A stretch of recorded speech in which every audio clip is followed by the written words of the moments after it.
Good afternoon again. Brenda, if you wouldn't mind introducing yourself to everyone, I would greatly appreciate that. No We do problem. have some chats. Go ahead. Okay, hello everyone. I am Brenda Carrasquillo. I am the manager of the Language Services section at the Administrative Office of the Courts, and I am very happy to be here because I've never had an event with volunteers, so I'm very excited to be here. And don't hesitate to ask questions, put something in the chat, whatever. Carrie will be keeping an eye on that. So I'm very happy to talk with you all. So I'm going to be talking about interpreting in our courts.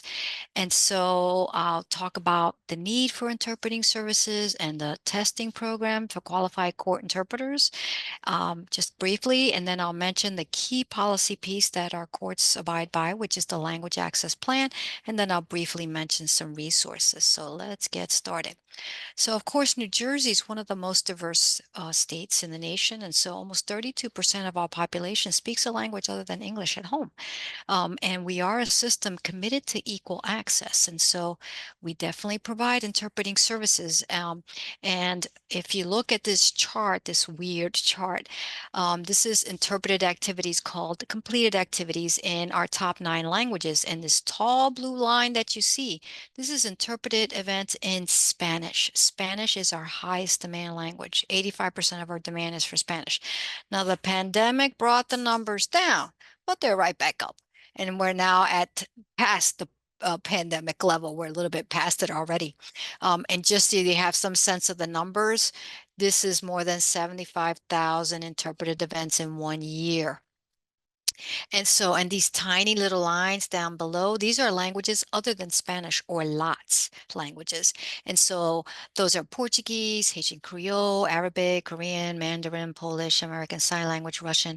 And this tall, weird gray line, this is interpreted activities in 90 plus more languages.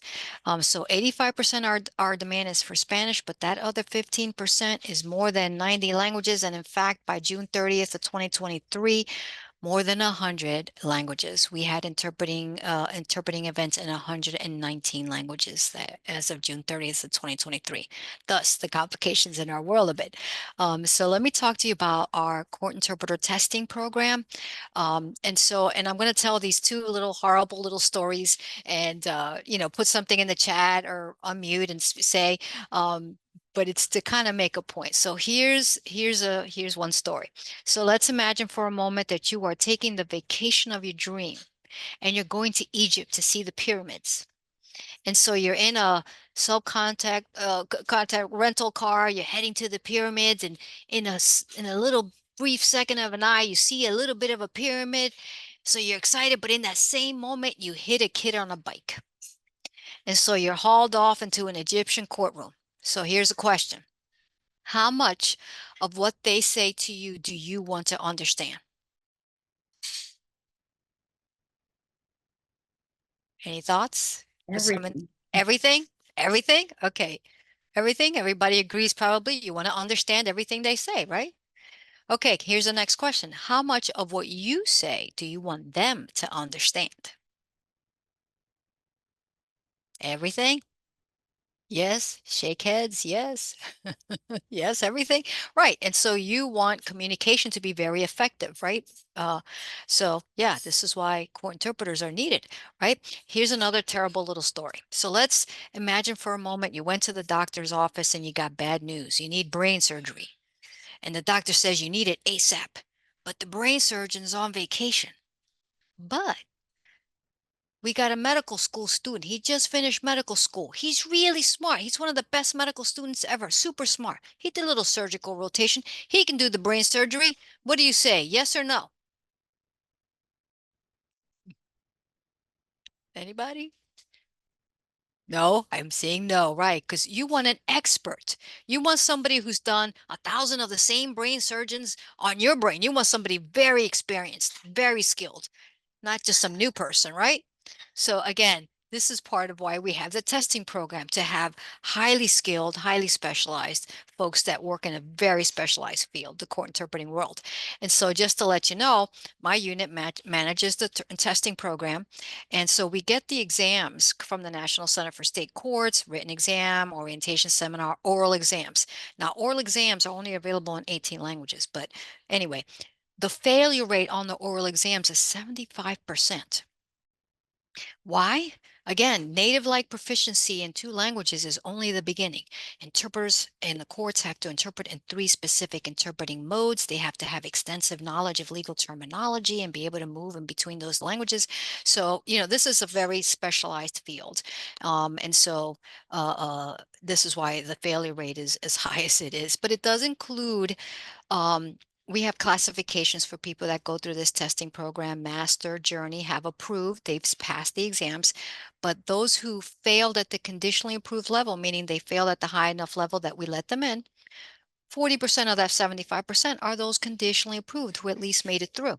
And so, by the way, the testing includes scoring units. And for example, 41% of scoring units on the oral exam is on general vocabulary, legal terms, idioms, for example, and sayings.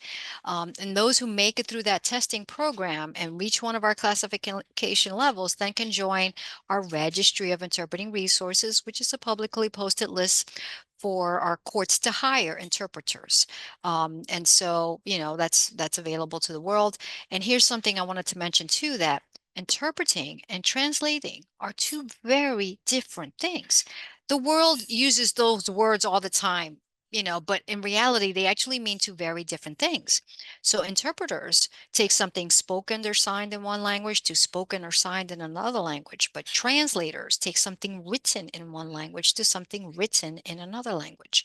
And so those are different professions, different credentials, different work. Interpreters work real time, but translators take whatever time they need for accuracy of their work, because it's a different work. It's different work. And by the way, our policy does include a policy that says limit the use of interpreters as translators, again, because this is very different work. So just giving you some basics. And so we also have publicly posted stats, about our need for our use of interpreters. But of course, interpreters are court interpreters. They're used in court, but they're also used outside of courts. And we are a very strong system. And so we actually employ vicinage staff interpreters. Most vicinages have staff interpreters.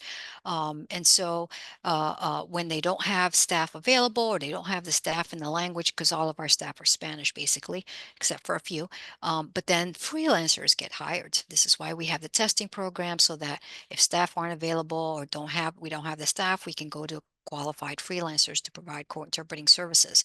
And by the way, just to let you know, on the publicly posted stats for June 30th, 2023, about 75,000 plus interpreted events in one year, and almost 14,000 were in the category of any customer support service. And that includes a note that says completed activities involving judiciary staff, probation officers, ombudsmen, and other staff members, as well as attorneys, sheriffs, and volunteers. Mentions that in the footnote, just to let you know. All right, so I'll talk about our key policy piece, which is the language access plan. This is an extensive policy.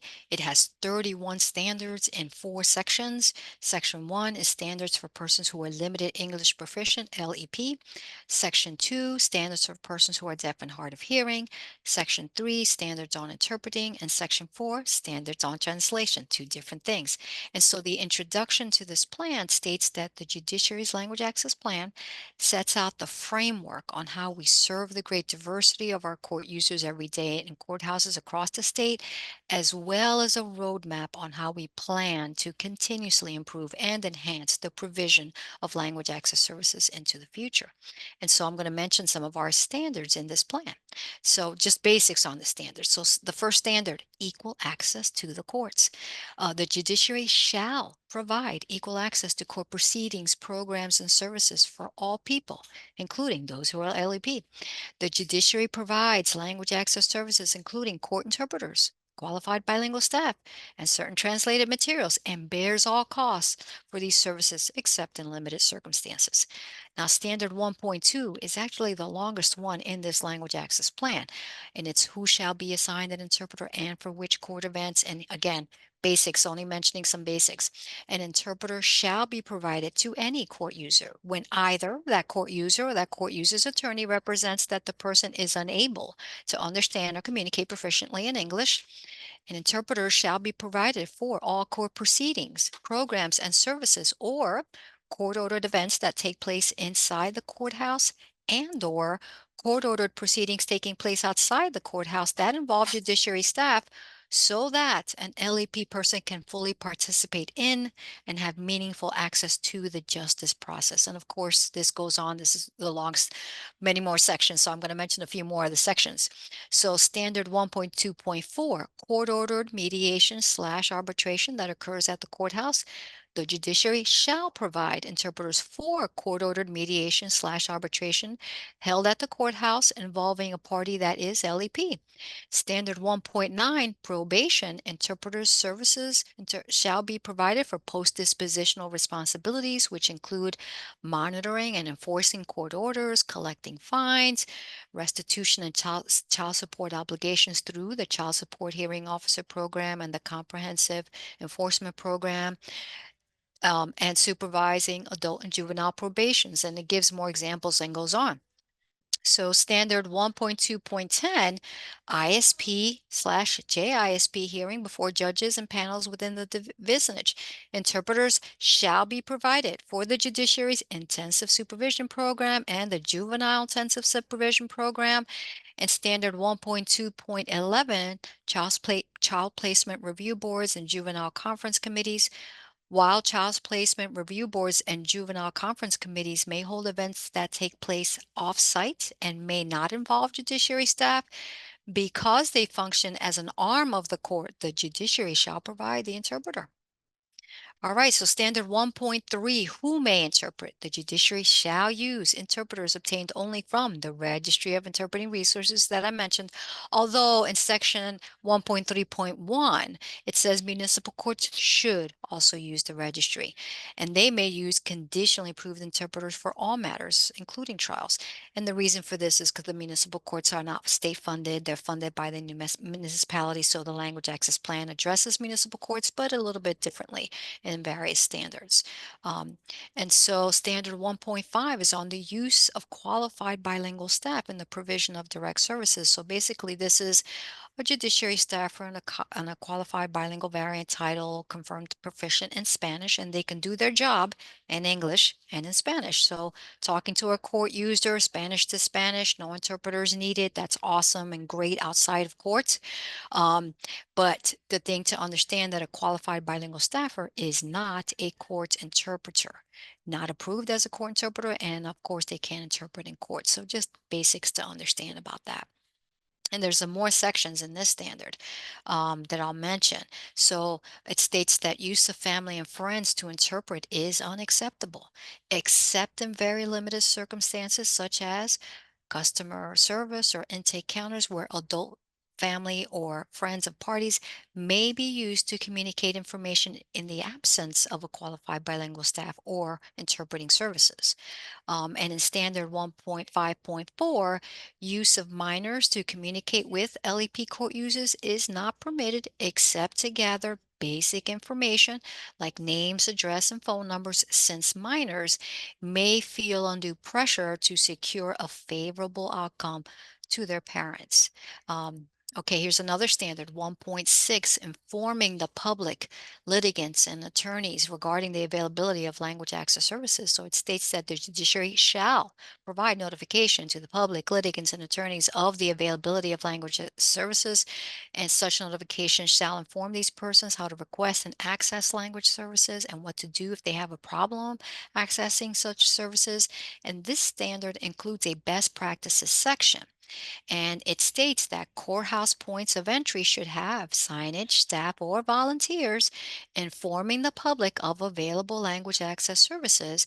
Staff and volunteers serving at initial points of entry or contact should be trained on and have access to remote interpreting services. Just some basics mentioned. And standard 2.2, which is in the section 2 for deaf and hard of hearing, who should be assigned a sign language interpreter and for which court events.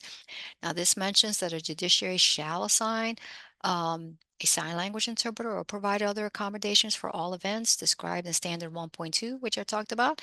ASL interpreters or other accommodations shall also be provided for the following as required by law: observers, volunteers, victims, potential and grand jurors, deaf probationers contact with probation officers, attorneys, witnesses, agencies, representatives, deaf individuals with customer service inquiry, CDIs, those are certified deaf interpreters, and other interested persons. So it goes on.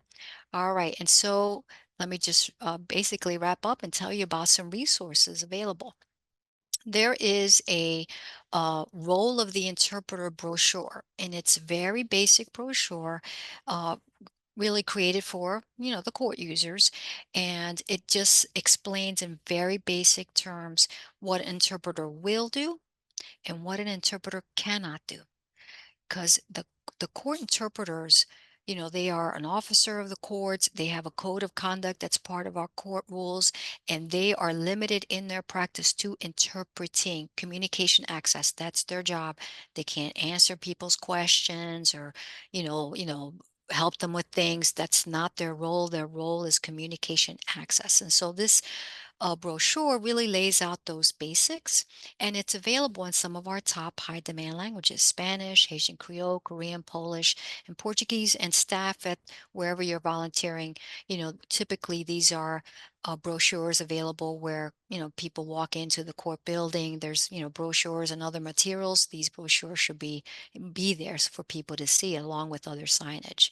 So I just want to let you know about that. And then our judiciary website, has this public portion, right? You can go to our njcourts.gov. If you click on public, you're going to see something called requests on interpreting an interpreter for a court event. And this page basically has contact information for each of the vicinages for the public to call to request interpreting services. So that's a page on our website. And also on that public page, there's this language services section, which is my page, basically my unit's page. And it has like the policy, like the language access plan. It has the statistics that I shared. It has information on becoming a New Jersey court interpreter. People are interested. That's where they would go, to this public site. So, so that's basically it for what I'm presenting on. So thank you.